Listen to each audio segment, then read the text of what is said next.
Ahoy hoy viewers, is it a Space Harrier clone at a budget price?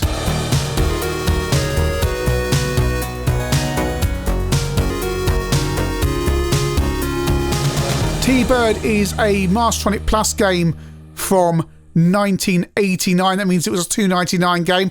We're going to start off on the Spectrum, a game by PAL Developments, the company that also gave us Speed Zone on the Mastertronic label. 48k only game because it's PAL Developments and they seem to not own a 128k machine. As you can see, well, it's a little bit like Space Harrier. You fly along and enemies fly towards you with this scaling thing. The scaling is slightly odd. It's a little bit like that planet thing the start of Series 4 of Blake 7, which is clearly a roller. Now, one of the things you have to watch out for is the enemies and how close they are to you. Because if they're on the same level with you, they hit you clearly. But it's not always easy to tell when that is. The game does have a power-up system, and more of that in a minute. It really is trying to ape Space Harrier, but with much smaller sprites. C64. The reviews of this on Lemon 64 are, as usual, eclectic. So we go off with this cracking tune and high-res sprite zooming around in the bottom. However, what's happening above is not as impressive as the power-up icon below the status display.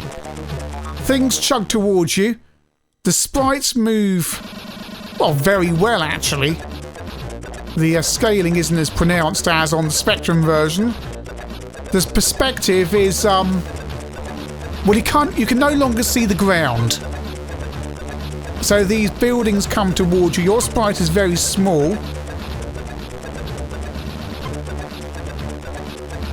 And again, judging where you are in relation to the enemies is a little bit difficult. As well as hitting the enemies in general. You seem quite small in relation to them, and it's quite hard to judge where your laser fire is going. In fact, sometimes they look closer to you than the enemies look closer to you than your own ship. Amstrad CPC. And we certainly don't have a Spectrum port. We have something quite different. We don't have a tune. Indeed, we have bare minimum effects. PAL Developments did loads of games for Mastertronic, quite a few games for Mastertronic before launching themselves. I think they launched themselves as high tech, didn't they? So they were kind of PAL Developments was part of high tech, as far as I recall.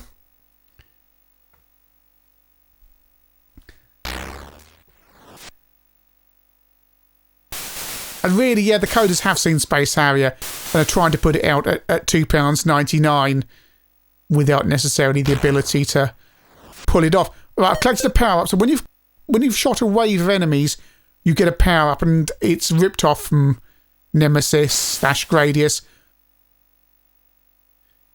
It's quite hard to hit the enemies again on the Amstrad version, though, because they appear in places of the screen where it's quite hard to hit them. They're quite small, and it's difficult to judge if you're going to run into them or not.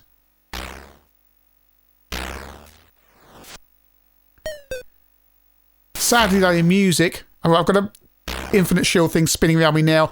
There's another power-up. It comes towards you looking like one of the power-ups from Whizball. Yes, there are Atari ST and Amiga versions, which came as a surprise to me because I thought I was going to get away with a 3-format review. Luckily, Automation cracked this on the ST. I thought it was going to be so obscure that nobody had, but no, there's a copy available. Joy. So it kind of looks similar to the Amstrad version, but with the C64 palette.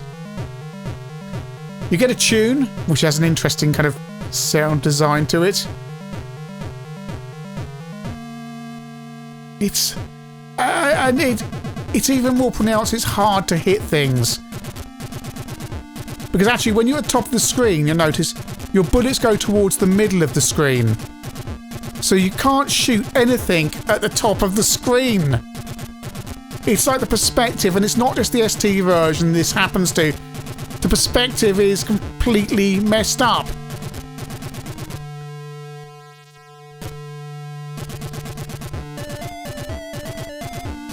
And again, on this level as well, it's quite hard to see that because the enemies are the same colour as the ground. And there's no need to have that on the ST. You've got all this grey. It's not a Spectrum game. You can have more than 2 colours, you know. Amiga version. Running on my 1200. And oh boy, it looks like someone's vomited all over the display, doesn't it? Just because you've got all the copper effects, it doesn't mean you necessarily got the ability to use them in a tasteful manner. Looks like a PD game.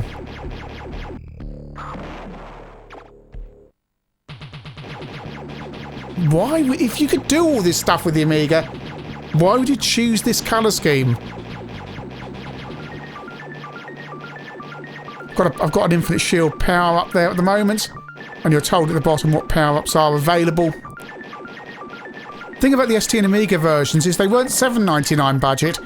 They were this unusual price point Mastertronic came up with for their Plus range, $4.99. But despite the price, CMVG gave the ST version 40%. Right, here's an end-of-level baddie on the Amiga. And the end-of-level baddies work basically the same on all the versions. What you have to do is shoot the area where the lasers are coming from. Nothing else will impact the enemy spacecraft. Atari ST end-of-level 1. It's interesting to see the differences between the ST and Amiga version.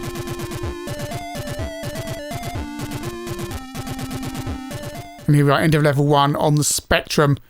And the giant jellyfish thing with some kind of hoover attached to the end.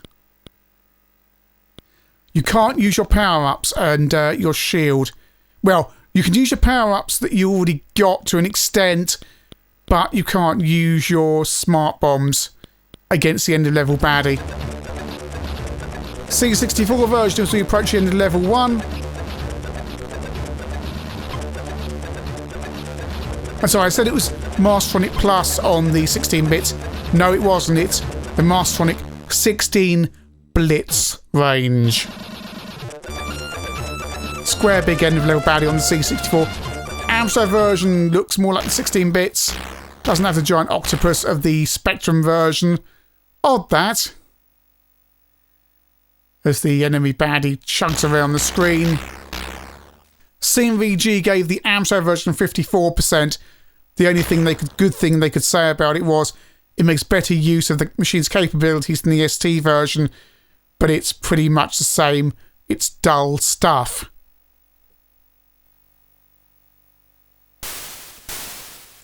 So here we are onto level 2 on the Amstrad. I'm going to stick with the level all the way through now, because what you're going to see is just how short the game is on the Amstrad. If you like ChinnyVision, we do have ChinnyVision 2 that has random videos, not very well put together, but might serve to entertain. And if you really do like ChinnyVision, we have a Patreon page that you can support us for just $1 a month on. There are previews of future videos, the occasional exclusive, and just general bits and pieces. You might even win something from time to time. Details are all in the description below. Come along and join the fun. I do have an Infinite Lives cheat, and frankly, I can't really be bothered with this. Because when you've played T-Bird, you've really seen it all in the first 30 seconds on any of these versions. Yeah, there'll be a different shape baddie, but the enemy formations are exactly the same. The end-of-level baddies act exactly the same.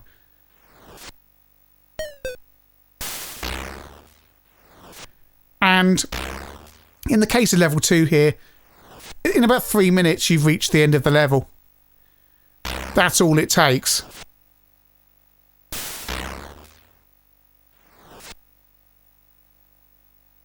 And it's the same end of level baddie again. And all you have to do is just hit it slightly more times. And you're now, and when you've destroyed this, you're now already halfway through the game. So that's the big end of level 1 baddie destroyed on the Amiga. Sure you're feeling good about your 16-bit machine playing this.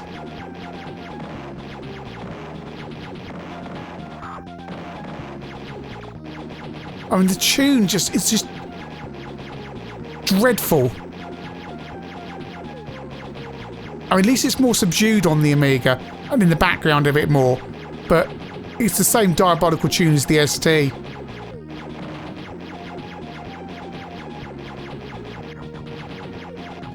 Okay, it's just $4.99, but doesn't really excuse it. And a level 2 baddie on the Spectrum, it's the Hoover octopus thing again. And we go on to level 3, and we get, look, new sprites. We've got skull things. And then you get the asteroid things come at you, then there's another wave of baddies, and then there's more asteroids, and I'm bored and just letting off smart bombs all over the place, because I just want to get through this. And then there's demon faces as well.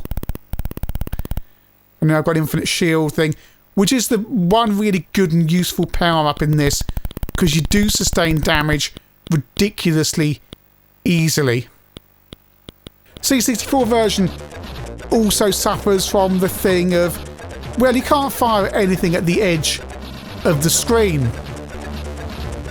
Really, you're standing your best chance at aiming at stuff in the middle, because if you're at the top and stuff coming towards you, it doesn't really work. And the perspective on this thing, yeah, it just... oh.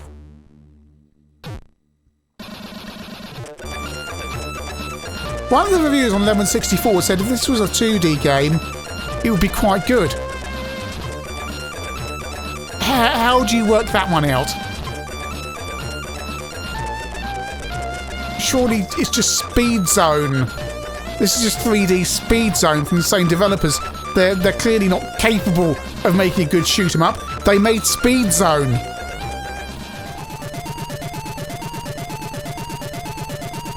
It's a good job they upped their game once they became high-tech, isn't it, really?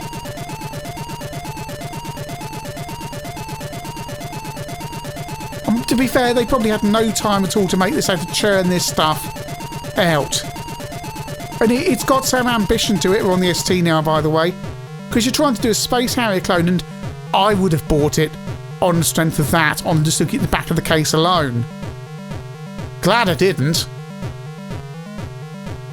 And this really is the back end of Mastertronic's reign, that by '89 they're releasing less games, the quality of the games has gone down, Codemasters has started to be the place to look for budget titles, as well as the re-releases from the Hit Squad and Kicks. Mastertronic's flame is truly fading. That said, what was that Supercars clone that we reviewed? That was alright, it wasn't spectacular. I think it was even by the same developers. Level 4, where we get really into, well, this kind of looks like level 4 on Space Harrier, doesn't it? Was it level 3 with the, that has these tower things? But it's really boring. And the C64 version goes on forever, just like the ST and Amiga versions. Then I said the levels on the Spectrum and Amstrad are really short. Well, I think I've been playing this now for about 25 minutes on the C64. And the level 4 on the Amstrad, where I've certainly not been playing it for 25 minutes. I've been playing it for about 10 tops. And that's into level 4, baddie destroyed. And oh look, it's level 1 again. I'm looped round. That's it. We've seen everything. Not even a well done. It just goes on to level 1 again. End of level 4 on the Spectrum. It's the octopus thing again. You know what you're doing, just firing your laser bolts at his magical laser spewing hole. There we go. Well done, you have completed T-Bird. And that's no more than 20 minutes of your life that you're getting back. T-Bird sums up the end of the Mastertronic era. Therefore, you get a game that looks, well, on paper, superficially good. It's Space Harrier. That would have been enough for me to just buy the game. What you get is lame Harrier. The Spectrum version is the least worst of all of these. It's playable. You can actually hit things, but it really isn't anything special. C64 version, you can't hit half the stuff coming towards you. Just trying to avoid the baddies, and it just sprite's so small you can't hit anything.